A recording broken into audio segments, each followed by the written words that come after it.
Hey guys, good evening. कैसे हैं आप लोग? तो आज हम आपके साथ सॉल्व करेंगे आपका मॉक टेस्ट पेपर 2 की case scenario. This is one of the most important question. New type of sum है जहां पर आपके पास दो इवैल्यूएशन उन्होंने मशीन के कराए, साथ में रेंटल का भी उन्होंने वहां पर क्या कराया, इवैल्यूएशन कराया, और फिर उन्होंने डिसीजन लिया कि आपको किसको फॉलो करना है। तो this is again a new type of question जो यहां पर आपको करके जाना है। इस तरह के क्वेश्चन की प्रैक्टिस आपको करके ही जानी है। तो this is from your cap budgeting से आपके पास ये क्वेश्चन है और डेफिनेटली आपके लिए इंपॉर्टेंट है। तो पूरा 15 मार्क्स का मैं आपको यहां पर केस सिनेरियो यहां पर आपको सॉल्व कराऊंगा। पहले 5 क्वेश्चन आपके पास एक पर्टिकुलर केस स्टडी पे है और फिर बाद के 3 क्वेश्चन वहां पर हम सॉल्व करेंगे। तो देखिए सर, वन बाय वन एक एक पॉइंट हम कवर करेंगे। तो ये पूरी सीरीज आपके पास आ रही है जहां पर हम most important questions, new types of sum for CA inter FM के लिए सॉल्व करेंगे। तो ऑलरेडी मेरी सीरीज चल रही है सीए फाइनल एएफएम के लिए चल रही है ऑलरेडी, और अब वहां पर सीए इंटर एफएम वालों के लिए, क्योंकि उनका एग्जाम थोड़ा लेट होता है, तो डेफिनेटली मैंने उनके लिए थोड़ा लेट स्टार्ट किया है। और अब वो वहां पर देख लीजिए, अपने जितने भी मोस्ट इंपॉर्टेंट क्वेश्चंस हैं वो सारे यहां पर आप सॉल्व करा सकते हैं मेरे से। तो अगर आपकी कोई क्वेरी है, आपको लगता है कि ये क्वेश्चन नया है और इसके अंदर कोई नया कॉन्सेप्ट है, तो डेफिनेटली आप मेरे साथ शेयर करें और मैं आपको वो क्वेश्चन सॉल्व कराऊंगा अपने YouTube चैनल पे। तो मेरे चैनल को जल्दी से सब्सक्राइब करें और अपने फ्रेंड्स के साथ शेयर करें। ऑलरेडी बहुत सारा मटेरियल आपको ऑलरेडी यहां पर मिल जाएगा। तो यहां पर पूरे वन शॉट रिवीजन वीडियोस आपको मिल जाएगी सी इंटर एफएम के सारे चैप्टर्स के साथ में। आपको यहां पर डीप रिवीजन्स भी मिल जाएंगे, अलग अलग टॉपिक के सारे रिवीजन्स भी मिल जाएंगे। और साथ में मैंने अपना पूरा मटेरियल आपके साथ शेयर किया है, ई बुक्स आपके साथ शेयर किए हैं, साथ में जो मेरे क्लास नोट्स हैं वो भी आपके साथ शेयर किए हैं, और साथ में वहां पर जो कॉन्सेप्ट क्रैकर है, वो वहां पर कॉन्सेप्ट बूस्टर है, तो पूरे कॉन्सेप्ट को आप रिवाइज कर सकते हैं वन गो में, तो वो भी आपके साथ मैंने शेयर किया। तो मतलब हर तरह का मटेरियल आपके साथ यहां पर मैंने शेयर किया है। तो गूगल ड्राइव लिंक आपको मैं इसी लिंक में, इसी वीडियो के साथ वहां पर शेयर कर दूंगा। तो अब देखिए, यहां पर आपके पास केस सिनेरियो है मॉक टेस्ट पेपर 2।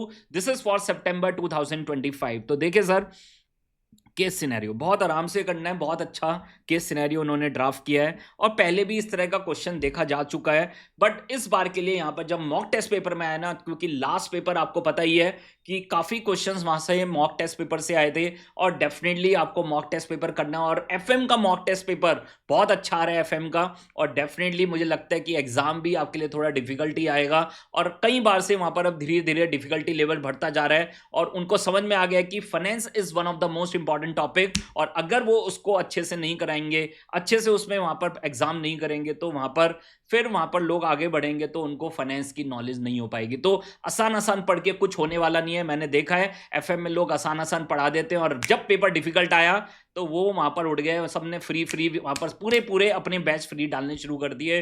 तो उससे कुछ नहीं होगा सर, पढ़ना पड़ेगा और डिफिकल्ट क्वेश्चंस भी आपको सॉल्व करने पड़ेंगे। और अगेन ये आपके पास वेरी वेरी इंपॉर्टेंट क्वेश्चन है।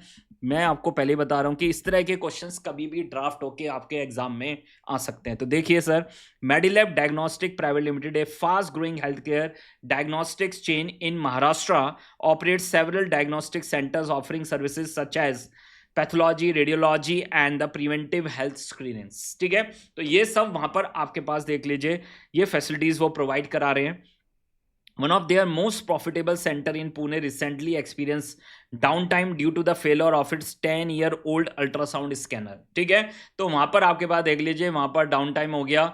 This is because of the, देख लीजिए, failure of its 10-year-old ultrasound scanner. The machine has reached the end of the useful life, causing disruptions in the payments appointments, especially in the obstetrics and the abdominal imaging। ठीक है, to prevent the further delays, the procurement and the finance teams has evaluated the 3 options। अब यहां पर highlight करो, 3 option है sir, 2 option नहीं है, 3 option हैं। 2 न्यू अल्ट्रासाउंड स्कैनर मॉडल, तो 2 मॉडल तो मशीन्स आपके पास हैं with identical features are available for purchase from the different brands. We have Sonex and we have Ecoment. Cost of the machine is 7,20,000, 5,40,000, life is 15 years, 10 years, और maintenance cost आपको दे दी 1 to 5 years, 6 to 10 years, 11 to 5। इस तरह से दोनों machine को, और यहाँ पर रेट ऑफ डेप्रिसिएशन भी आपको दे दिया है। ठीक है, तो पहले भी इस तरह का क्वेश्चन देखा गया है, और यहाँ पर आपके पास जब ये मॉक टेस्ट पेपर में आया तो डेफिनेटली हमारे लिए इंपॉर्टेंट है। तो this is a very important question, और 3 इवैल्यूएशन एक साथ वो आपको करा रहे हैं। The residual value of both the machine will drop by 1/3 of the purchase price in the first year. तो residual value will drop by 1/3 and thereafter shall be depreciated annually at a specified rate. और जो भी specified rate दे रखा है सोनेक्स के लिए 4% और यहाँ पर 6% है. Alternatively, EcoMed model can be taken on rent. हम उसको रेंट पे भी ले सकते हैं सर. EcoMed को, EcoMed कौन से वाला है? सेकंड वाला सर. ठीक है, तो इसको हम रेंट पे भी ले सकते हैं, which can be return to the vendor after the use using the following terms and conditions. तो annual rent should be paid in the beginning of each year. Annual rent आपको कब पे करना है? This is beginning of each year and for the first year it shall be 1,18,000. तो यहाँ पर एक important adjustment आ गई. This is your beginning of each year. Annual rent for the subsequent 4 year shall be 1,18,500 और उसके बाद वहाँ पर 1,18,500 है. Annual rent for the final 5 year shall be 1,26,750. तो इस तरह से उन्होंने पूरा आपको रेंटल इनकम रेंटल वहां पर कॉस्ट दे दी है. And this is at the beginning. याद रखना, this is at the beginning, वो आप ध्यान रखना सर. ठीक है, this is at the beginning. साथ में the rental agreement has been terminated early by the penalty of 1,10,000. तो हम 1,10,000 की पेनल्टी देंगे अगर आप अर्ली टर्मिनेट कर रहे हैं. And this penalty would be reduce by 11,000 each year of the period of rental. तो हर साल 11,000 से पेनल्टी आपकी कम होती चली जाएगी. ठीक है. The cost of capital is 12%. Cost of capital is 12% आपके पास है. Being a head of finance department, you are required to answer the following questions of the management, and this is your MCQ 1 to 5. What is the residual value of the Sonex and this is at the end of their life? तो residual value निकालनी है. Residual value हमें calculate करनी है दोनों machine. If Sonex is used for 15 years, what is the equivalent annual cost of the machine? तो पहले हम वहाँ पर total निकाल लेंगे और फिर उसको equivalent EA का concept लगा के equivalent निकाल देंगे. If EcoMed is use for 10 year, what is the equivalent annual cost? तो पहले टोटल वहां पर आउटफ्लो निकाल के और फिर हम उसको इक्विवेलेंट कर देंगे.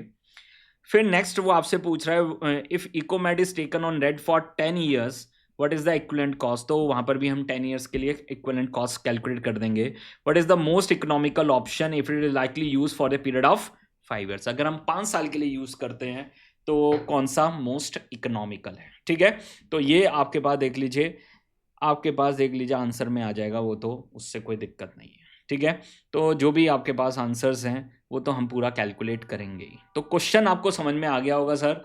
और यहाँ पर देखिए सर, एक बड़ी इंपॉर्टेंट चीज़ है जो आप समझ जाएंगे. क्या यहाँ पर टैक्स रेट गिवन है सर? जल्दी से चेक करो, क्या कोई टैक्स रेट गिवन है? Is there is any tax rate is given?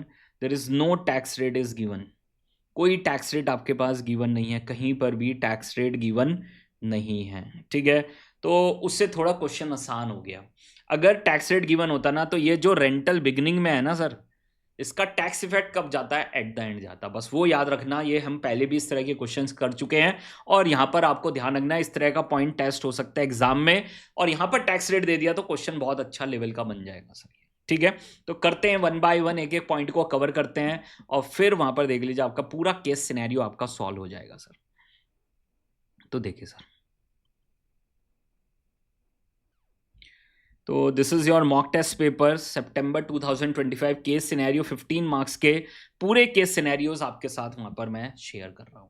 ठीक है सर, तो देखिए क्वेश्चन नंबर 1, और क्वेश्चन नंबर 1 में वो आपसे क्या पूछ रहा है? What is the residual value of both of the machines. ठीक है, और उसके लिए क्या एडजस्टमेंट दे रखी है आपको क्वेश्चन में कि फर्स्ट ईयर में 1/3 से आपकी ड्रॉप हो जाएगी value and thereafter shall be depreciated annually at a specified rate. Tax rate नहीं है, इसलिए क्वेश्चन थोड़ा आसान है sir.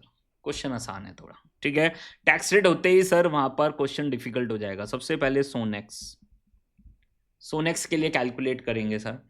First, we need to calculate for the Sonex scrap value. निकाल देंगे स्क्रैप वैल्यू सर. कितने की मशीन है सर आपकी? सोनेक्स मशीन आपके पास कितने की है? 7,20,000 और 1/3 कितना हो गया?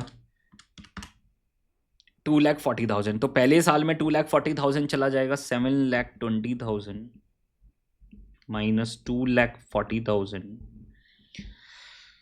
माइनस. ठीक है, अब वो वहां पर हर साल कितने से डेप्रिशिएट होगा? 4% से सर. ठीक है, और कितने सालों तक सर? कितने साल का टाइम है? 15 साल. तो फर्स्ट ईयर का तो 2,40,000 हो गया और लास्ट के आपके 14 ईयर्स का कितना हो जाएगा? 7,20,000 इंटू 4% इंटू 14, ठीक है, दिस इज 403। मैं लिख देता हूं यहां पर 7,20,000 इंटू 4% इंटू 14 ईयर्स, तो कितना आ जाएगा? 7,20,000 2,40,000 माइनस 4,03,200, कितना आ जाएगा sir? 7,20,000 minus 2,40,000 minus 4,03,200, this is 76,800. 76,800. This is the scrap value of the first machine Sonex. On the same way, we have Ecomat. Ecomat की कॉस्ट आपके पास है 5,40,000 सर. लाइफ इज 10 years और यहां पर आपके पास 6% is the rate of depreciation. तो कर देंगे सर यहां पर 5,40,000 minus first year 1/3 divide by 3 1,80,000 minus 5,40,000 into 6% into कितने ईयर्स बच गए? 9 years. तो this is 5,40,000 minus 1,80,000 minus 5,40,000 into 6% into 9 and this is 291,600. कितना हो जाएगा सर आपके पास?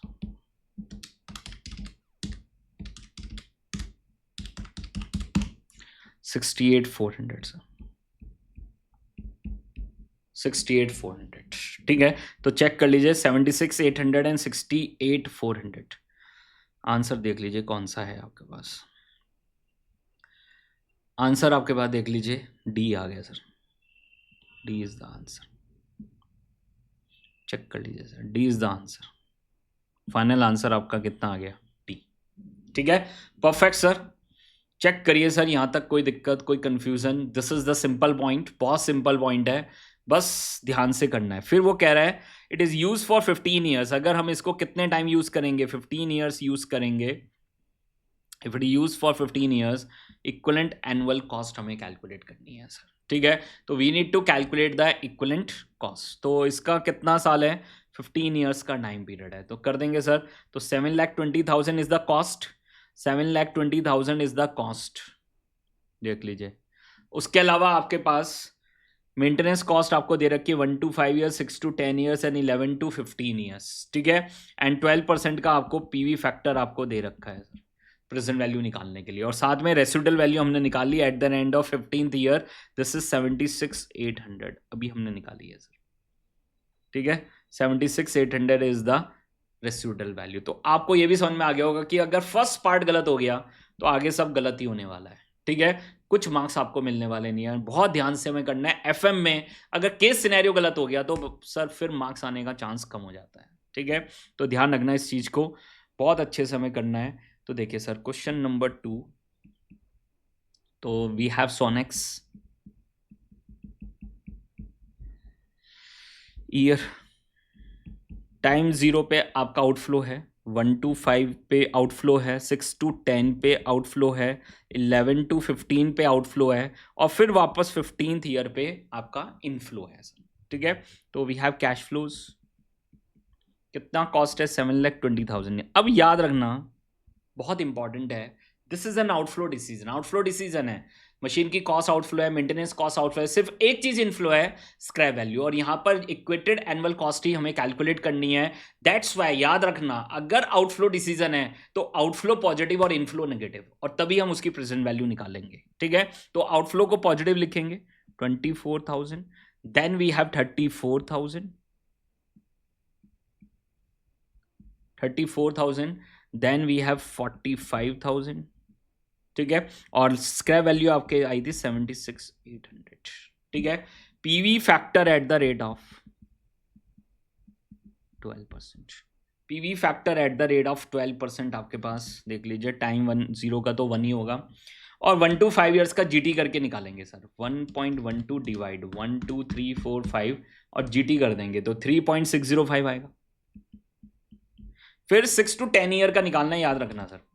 1.12 डिवाइड 1 2 3 4 5 के बाद अब 6 से m प्लस करते जाएंगे, m प्लस 7 8 9 10। अब GT करो सर या MRC करो तो वो आ गया 2.045। ठीक है, अब 11 to 15 का निकालना है सर। 1.12 डिवाइड 1 2 3 4 5 6 7 8 9 10। अब 11 से m प्लस करते जाइए, equal m plus equal m plus equal m plus equal m plus equal m plus MRC, and this is your 1.161। 1.161 चेक कर लीजिए, यही आपके पास देख लीजिए एन्युटी फैक्टर है 1.161। और 15th ईयर का कितना था सर, निकाल देंगे sir. 1 2 3 4 5 6 7 8 9 10 11 12 13 14 15 and this is 0.183 present value. तो देखने से आसान लगते हैं क्वेश्चन, जब आप उसको सॉल्व करोगे तब आपको कैच समझ में आएगा कि वहां पर क्या गलतियां हो सकती हैं। तो दिस इज योर 7,20,000 24,000 into 3.605 86,520,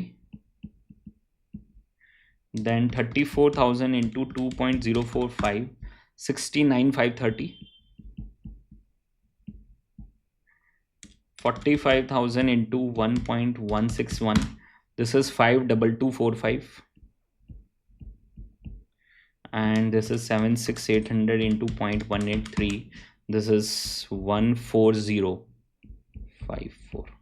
ठीक है, तो this is your present value of outflow, याद रखना this is your present value of outflow.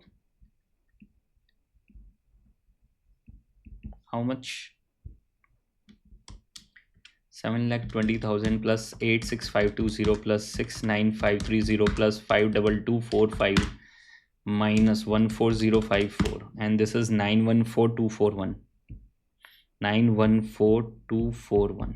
Check कर लीजिए सर।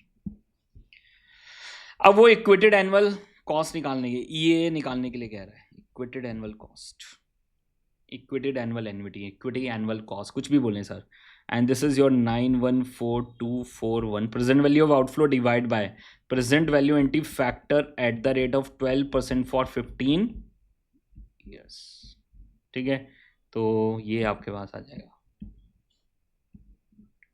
कर देंगे 914241 डिवाइड बाय 1.12 डिवाइड 1 2 3 4 5 6 7 8 9 10 11 12 13 14 15 GT 6.811 आ जाएगा sir. 914241 divide by 6.811, this is your 134,230। चेक करिए sir, and this is technically your per annum basis, this is technically your per annum basis। ठीक है, तो आंसर देखो सर कौन सा है, 134,230, this is again D is the answer, D is the answer। on the same way we need to calculate for the इकोमैट, इकोमैट के लिए calculate करेंगे और वहां पर कितना टाइम है, 10 years। Question number 3 sir, present value of outflow.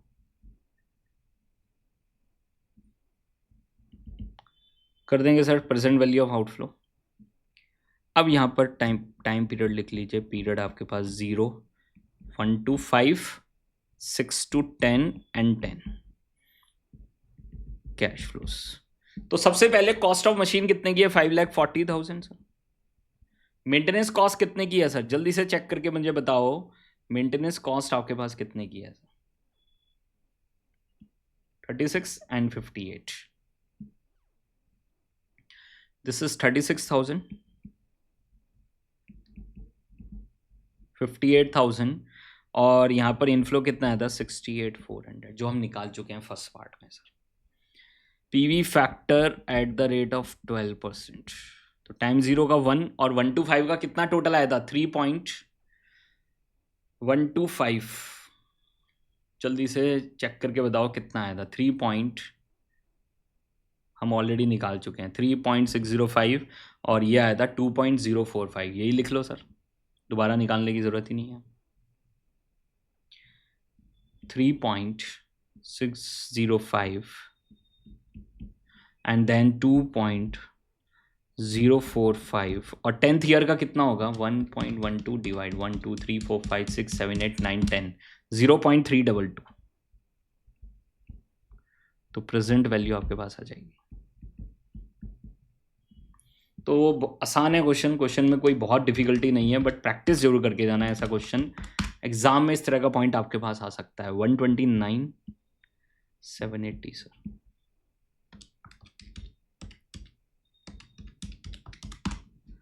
This is your 118 and this is 68,000 into 0.322. This is negative 322. 68,400 into 0.322. This is 22025. तो मेरे पास क्या निकल के आ जाएगा present value of cash outflow.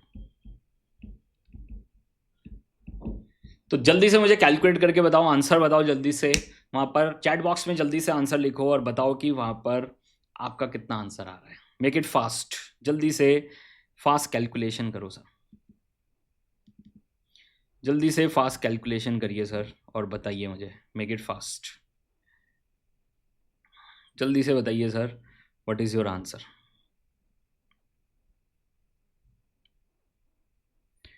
तो कर देंगे sir 5,40,000 plus 129,780 plus 118,610 minus 22025 and this is 766,365। चेक कर लीजिए सर। और इसका क्या निकाल देंगे इक्विटेड एनुअल कॉस्ट, EACIE एक ही बात है। 766 present value factor at the rate of 12% for 10 years. तो 10 साल की एन्युटी निकाल के आंसर आ जाएगा 766,365 divide by 1.12 divide 1 2 3 4 5 6 7 8 9 10 GT 5.65।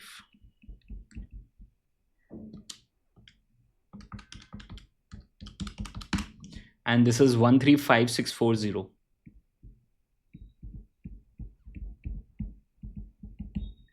Technically this is your per annum. तो बता देंगे आंसर कितना होगा सर, आंसर बता दीजिए कितना होगा sir. This is the third point, कितना है आपके पास 135,640। B is the answer, B is the answer, check कर लीजिए।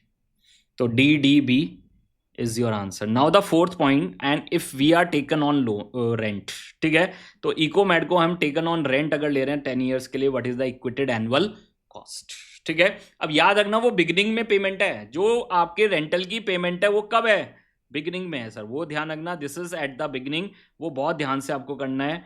तो beginning of the year and the first year will be 1,18,000 और फिर उसके बाद 1,18,500। This is for subsequent 4 years and the last final 5 years this is 126,750। तो time period इसका ध्यान से लिखना है, अदरवाइज गलत हो जाएगा sir. Question number 4, present value of outflow. This is your present value of outflow. Time period देख लीजिए, टाइम 0 पे 1 to 4 and then 5 to 9 sir, बस वो ध्यान रखना सर यहाँ पर, क्योंकि बिगिनिंग में पेमेंट है sir. This is your payment cash flows. कितना है 1,18,000, then we have 1,18,500 and then next आपके पास 5 साल के लिए कितना है 5 6 7 8 9 पे, दिस इज 126,750, ठीक है। तो ये बहुत ध्यान से आपको कैलकुलेट करना है इसके annuity and present value sir. तो इसका पी फैक्टर 1। अब देखो 1 to 4 ईयर्स का पी फैक्टर और उसकी एन्युटी निकाल देंगे। 1.12 डिवाइड 1 2 3 4 और GT 3.037 एंड 5 to 9 1.12 डिवाइड 1 2 3 4 5 का M प्लस करेंगे 6 7 8 9 GT और ये आएगा 2.291 सर। तो कर देंगे 1,18,000 1,18,500 इंटू 3.037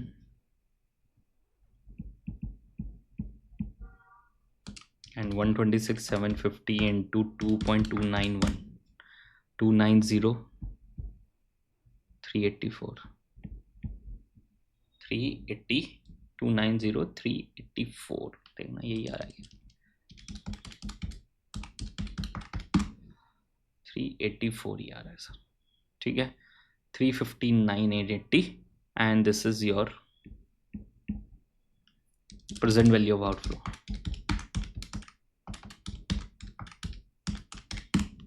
And 768,264 चेक करिए सर। और इसका भी हमें क्या कैलकुलेट करना पड़ेगा, इक्वेटेड एनुअल कॉस्ट, इसका भी हमें क्या कैलकुलेट करना पड़ेगा, इक्वेटेड एनुअल कॉस्ट, और ये भी 10 साल का ही है, तो इसका एन्युटी भी कितना होगा, 5.65 ही होगा सर।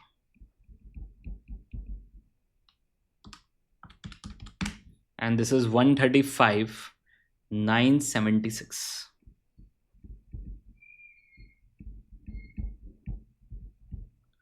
देखना सर कौन सा आंसर है, ये रहा सर,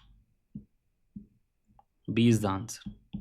इसका आंसर भी क्या है, बी है सर, ठीक है। लास्ट पॉइंट में कह रहा है कौन सा मोस्ट इकोनॉमिकल है, if use for the period of 5 years, और अगर 5 year यूज करेंगे तो वहां पेनल्टी क्लॉज आ जाएगा सर, ठीक है, वहां पेनल्टी वाला क्लॉज हमें कंसिडर करना पड़ेगा। तो देखिए sir question number 5, this is again a very important point, ठीक है। तो अगर मैं परचेज कर रहा हूं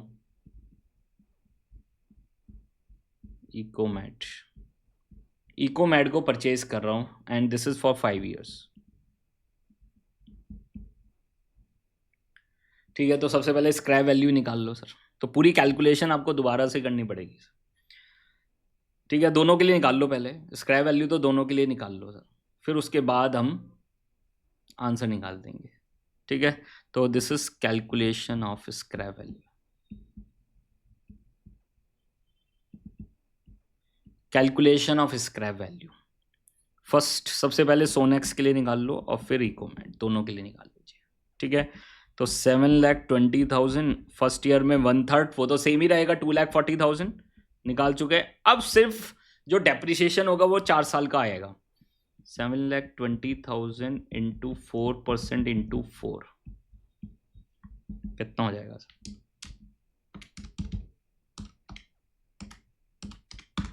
1,15,200 प्लस 2,40,000 माइनस 7,20,000, तो answer is 364,800, 364,800। On the same way we have Ecomat. Ecomat में आपके पास देख लीजिए 6% है, 6% है,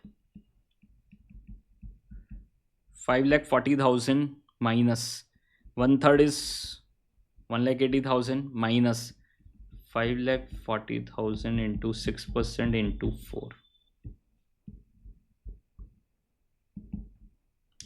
5,40,000 into 6% into 4, 129,600 plus 1,80,000 minus 5,40,000 and scrap value आपके पास कितनी आ जाएगी, 129,600 plus 1,80,000 minus 5,40,000 and this is 309,600। एक बार चेक कर लो सर, एक बार इसको,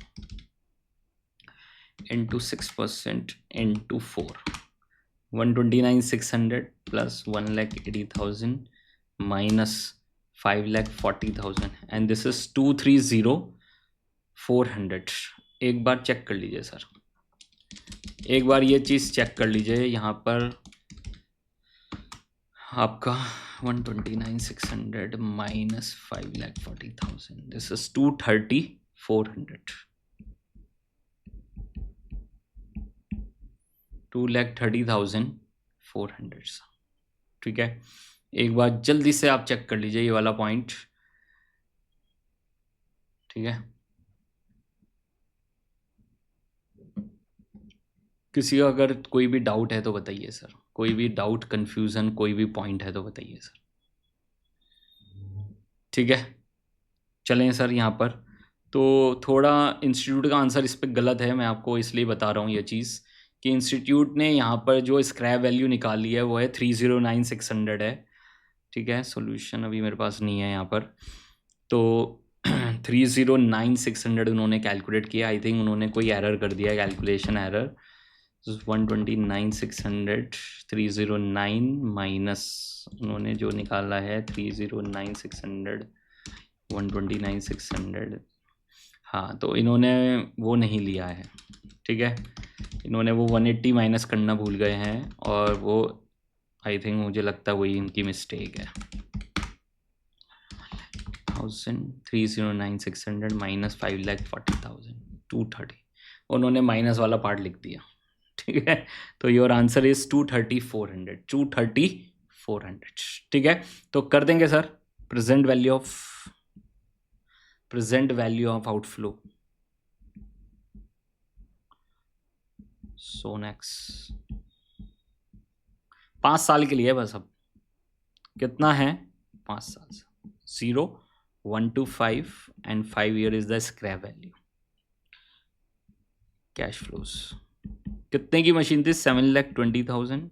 पहले 5 साल में मेंटेनेंस था 24,000, और स्क्रैप वैल्यू आपके पास कितनी आई है 364,800।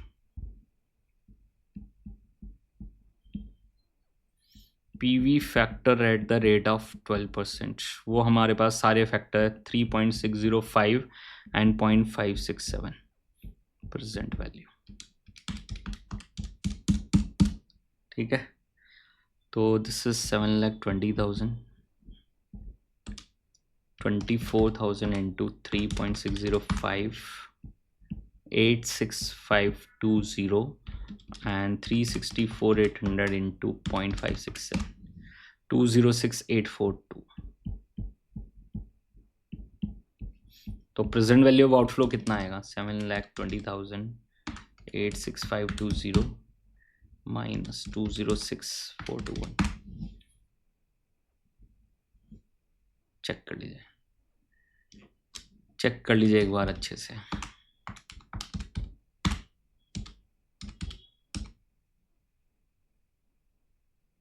टू 206,842 599,678, ठीक है। Present value of outflow, this is under Sonex. On the same way we have इकोमेट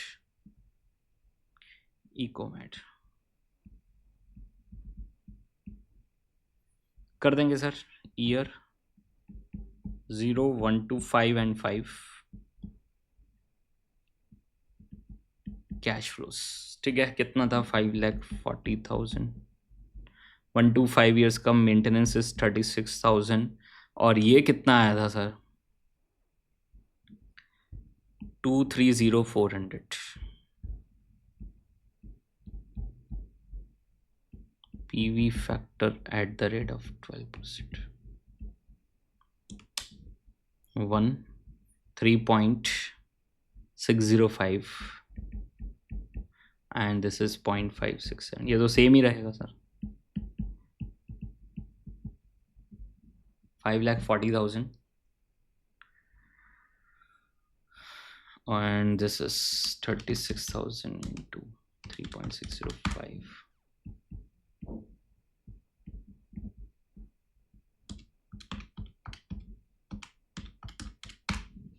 130,637। तो इसकी वजह से आंसर डिफरेंट हो जाएगा सर, ये बात आप ध्यान से समझ लो सर, इसकी वजह से आंसर डिफरेंट हो जाएगा सर। इन्होंने क्या करा, इन दोनों का टोटल लिख दिया बस,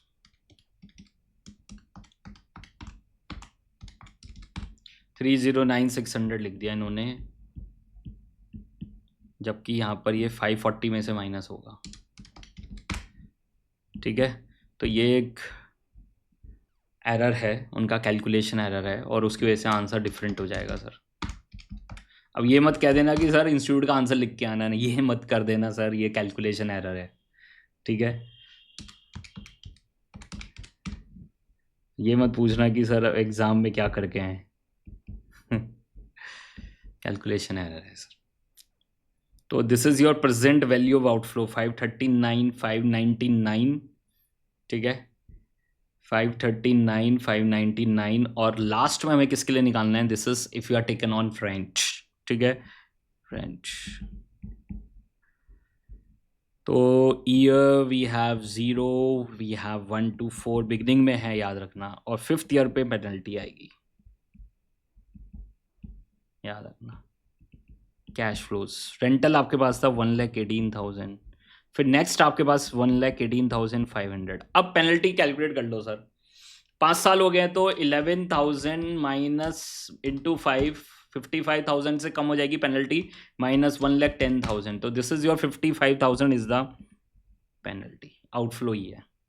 तो देख लो सर, 1,10,000 इंटू 11 माइनस 11,000 इंटू 5, ठीक है, 55,000। PV factor at the rate of 12%, 1 to 4 years का कितना था, 3.037, और 5th ईयर का आपके पास है 0.567 present value.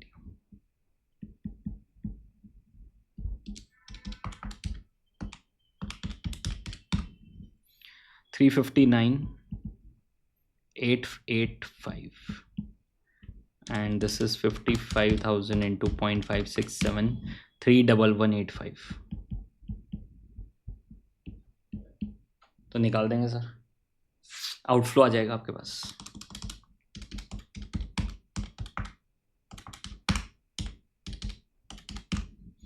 $509,070।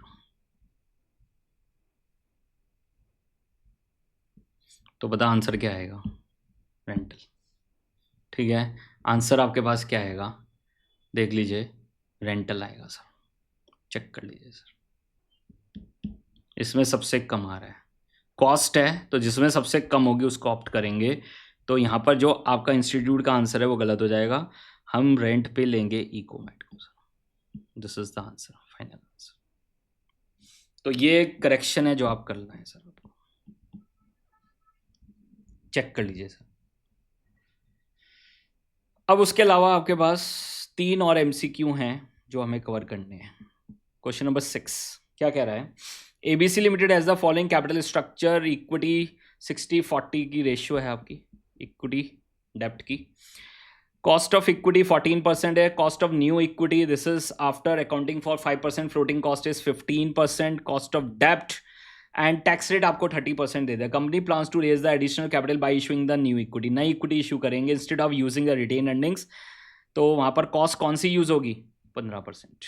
The capital structure weights and remain unchanged, what will be the impact of on the वैक। तो हमें वहां पर इम्पैक्ट बताना है, तो वैक will increase to, unchange, decrease to, will increase only if dept increases, ठीक है। तो वो देखना पड़ेगा हमें, तो करेंगे, सॉल्व करेंगे, पहले एग्जिस्टिंग निकाल लेते हैं फिर देख लेंगे।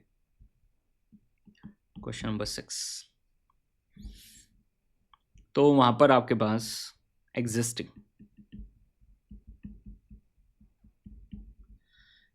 में आपके पास है 14% इन वेट, 60%, एंड कॉस्ट ऑफ डेप्ट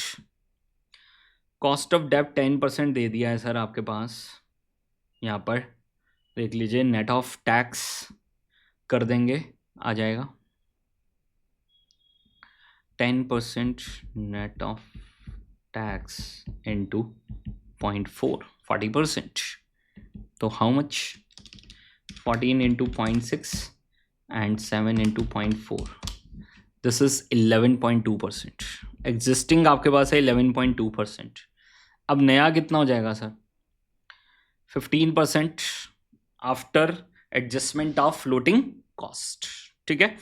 तो न्यू फैक्ट निकाल देंगे, कितना हो जाएगा, 15% इंटू 0.6 प्लस 7% इंटू 0.4,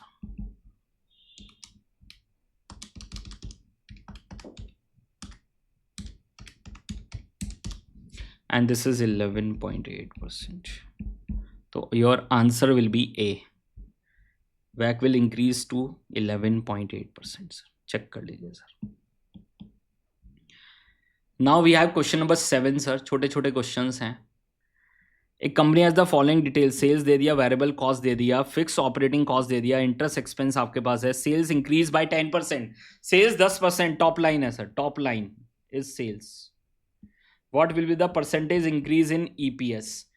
ईपीएस क्या है आपके पास? Bottom line. और सेल्स और ईपीएस का कनेक्शन क्या है? Combined leverage. याद है ना, कॉन्सेप्ट से जाना है। अगर कॉन्सेप्ट को फॉलो नहीं किया तो एग्जाम में टाइम लग जाएगा या गलत हो जाएगा। तो यहाँ पर आपके पास डिग्री ऑफ कंबाइंड लिवरेज का कॉन्सेप्ट आ गया सर, ठीक है। तो यहाँ पर टॉप लाइन है और यहाँ पर बॉटम लाइन है, इन दोनों का रिलेशन क्या है? कंबाइंड लिवरेज है, ठीक है। सेल्स और अर्निंग बिफोर टैक्स का है, तो उस केस में वहां पर देख लीजिए this is your operating leverage. और फिर अगर अर्निंग बिफोर टैक्स और उसका ईपीएस से साथ रिलेशन है तो this is your financial leverage. और डायरेक्ट सेल्स का ईपीएस के साथ है तो this is your combined leverage, ठीक है। तो कर डालेंगे सर। तो what percentage increase in the EPS, तो वो हमें कैलकुलेट करना है, ठीक है। तो कर देंगे, स्टेटमेंट बना देंगे यहाँ पर। Question number 7,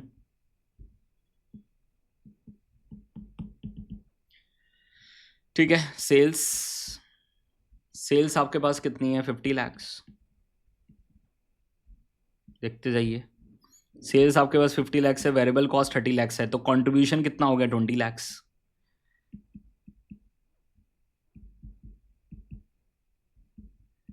contribution is 20 lakhs minus fix cost 10 lakhs। तो इबिट आपके पास कितना आ जाएगा?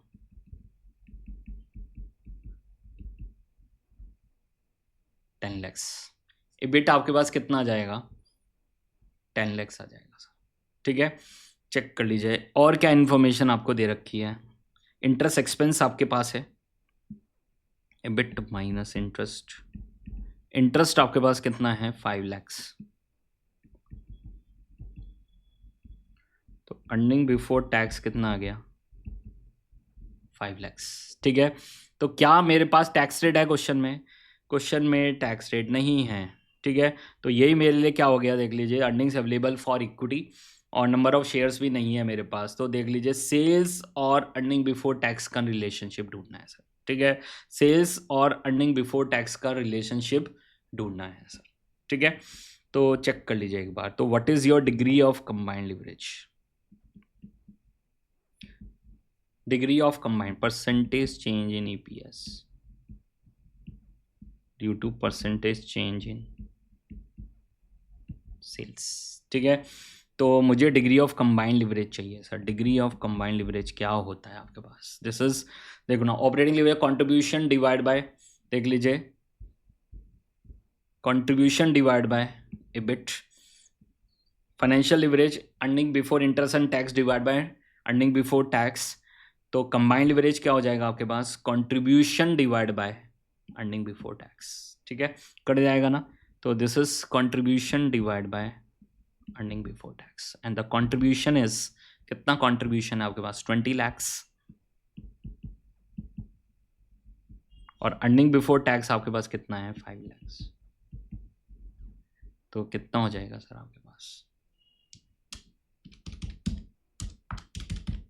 4 हो जाएगा sir. 20 lakhs divide by 5 lakhs, this is 4। चेक कर लीजिए सर। तो कर देंगे, ये 4 आ गया मेरे पास, ये 10% दे रखा है, तो आ जाएगा sir. What is the percentage? Degree of combined leverage is percentage change in EPS due to percentage change in sales. तो ये मेरे पास 4 है into 10% equal to percentage increase in EPS, कितना हो जाएगा? 40%। चेक कर लीजिए, दिस इज योर 40%। कोई भी अगर आपके डाउट्स हैं, कंफ्यूजन है, पूछिए सर। और आपके कोई भी क्वेरीज आती हैं तो प्लीज़ आप मुझे चैट बॉक्स में लिखिए। कोई भी क्वेश्चन आपको नया लगता है कि ये क्वेश्चन नया है, इसके अंदर नया कॉन्सेप्ट है, डिफिकल्ट क्वेश्चन है, ठीक है, नया वैरायटी का क्वेश्चन है, तो डेफिनेटली चैट बॉक्स में लिखिए। वो क्वेश्चन आपको यहाँ पर हम यूट्यूब पे ही सॉल्व कराएंगे सर, ठीक है। चलें आगे। लास्ट आपके पास एमसीक्यू क्वेश्चन आपके पास ये रहा। ईपीएस आपको दे दिया, रिटर्न ऑन इक्विटी दे दिया, केई दे दिया, dividend pay out ratio based on the Gordon's model. मुझे क्या लगाना है? Gordon's model. तो इसका आंसर कितना होगा? 40% इज द आंसर। तो ये D is the answer, D आपके पास आंसर है। Last, based on the Gordon's model what will be the likely effect on the market price the company increases dividend payout ratio to 80% assuming all factors remain constant। ठीक है, तो कर देंगे sir, यहाँ पर calculations कर देंगे। पहले करंट लेवल पे कैलकुलेट कर देंगे। अभी पे आउट रेशियो कितना है? 60% है। ठीक है, और ईपीएस आपके पास कितना है? 10 है। तो आपके पास डीपीएस कितना हो जाएगा? 6। ठीक है, आरओई इज 18%, के इज 15%। याद आ रहा है अपना कॉन्सेप्ट सर? अपना कॉन्सेप्ट याद आ रहा है कि अगर कुछ नहीं लिखा हुआ है, देख लीजिए, तो हम क्या मानेंगे इसको? ईपीएस 1। तो यहाँ से क्या जाएगा? डीपीएस 1 आ जाएगा। क्या आ जाएगा? डीपीएस 1। तो वो कॉन्सेप्ट को भूलना मत। Question number 8 sir, question number 8। तो P0 is equal to D1 upon K minus g. ठीक है, D1 upon K minus g. G question में डायरेक्टली गिवन नहीं है, बट उसके लिए मुझे आरओई दे रखा है और डिविडेंड पे आउट रेशियो 60 है, तो रिटेंशन रेशियो इज 40%। कर देंगे सर, यहाँ पर पूरा कैलकुलेशन आपके पास आ जाएगा सर।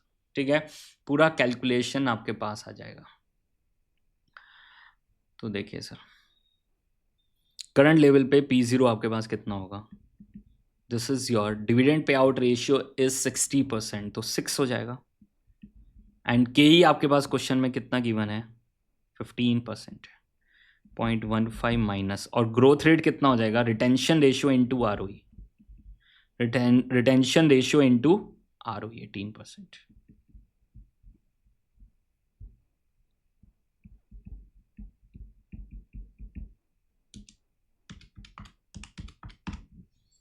.072 कितना प्राइस हो जाएगा? 0.15 माइनस 0.072 76.92। ठीक है, 76.92।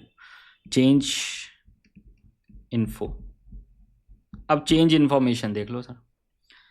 वो कह रहे हैं कि अगर डिविडेंड पे आउट रेशियो कितना हो जाए? 80% हो जाए। Dividend pay out ratio is 80%, तो रिटेंशन रेशियो कितनी हो जाएगी? 20%। ठीक है, तो डीपीएस 1 कितना हो जाएगा? 8 पर शेयर। डीपीएस 1 आपके पास कितना हो जाएगा? 8 पर शेयर। चेक कर लीजिए, डीपीएस 1 आपके पास कितना हो जाएगा? 8 पर शेयर। एंड जी कितना हो जाएगा? This is retention ratio into ROE 3.6%। तो जी आपके पास कितना हो जाएगा? 3.6%। ठीक है, तो कर देंगे sir, P0 equal to 8 upon के आपके पास कितना है क्वेश्चन में? 15% माइनस 0.036।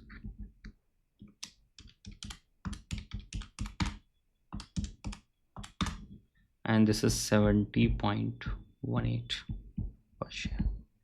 ठीक है, 70.18 पर शेयर। ठीक है, तो अगर पे आउट रेशियो आपकी बढ़ जाएगी तो MPS will fall, MPS will fall. तो आंसर पता कितना हो जाएगा? B. Answer is your B sir. मैंने इसलिए आपको कैलकुलेट ही करके बता दिया, कोई इंटरप्रिटेशन की ज़रूरत ही नहीं है। पूरा डेटा आपके सामने है, उस डेटा को अप्लाई करो और आंसर निकाल लो। कोई भी फालतू की इंटरप्रिटेशन देखने की ज़रूरत नहीं। वैसे मैं डायरेक्ट भी आपको बता सकता था कि अगर रिटेंशन रेशियो कम हो जाएगी तो ग्रोथ कम हो जाएगी, ग्रोथ कम हो जाएगी तो शेयर प्राइस विल फॉल। तो हम 1 सेकंड में भी आंसर लिख सकते हैं, बट विथ कॉन्फिडेंस हमें वहाँ पर आंसर लिख के आना है। तो अगर आप देख पा रहे हैं, मैंने आपका यहाँ पर देख लीजिए पूरा 15 मार्क्स का पूरा केस सिनेरियोज जो एमसीक्यू क्वेश्चंस हैं वो वहां पर आपके कंप्लीट करा दिए हैं और बहुत अच्छे से आपका पूरा कंप्लीट हो गया। देख लीजिए पूरा केस सिनेरियोज आपके कंप्लीट हो गए हैं। This is your mock test paper 2 सितंबर 2025। Thank you very much. और अपनी क्वेरीज को मुझे पोस्ट करते रहिए, साथ में समरीज का यूज करिए, जो भी वन शॉट रिवीजन वीडियोस हैं उनका यूज करिए। और एक थ्योरी है 10 मार्क्स का, एक थ्योरी का मैंने लेक्चर डाला हुआ है और वो बहुत पॉपुलर है, काफी लोग उसको यूज कर रहे हैं, तो आप भी उसको यूज कर सकते हैं। देख लीजिए, तो ये आपके पास देख लीजिए, this is all about your mock test paper 2 सितंबर 2025। Thank you very much, wish you all the best guys, bye bye, take care, bye.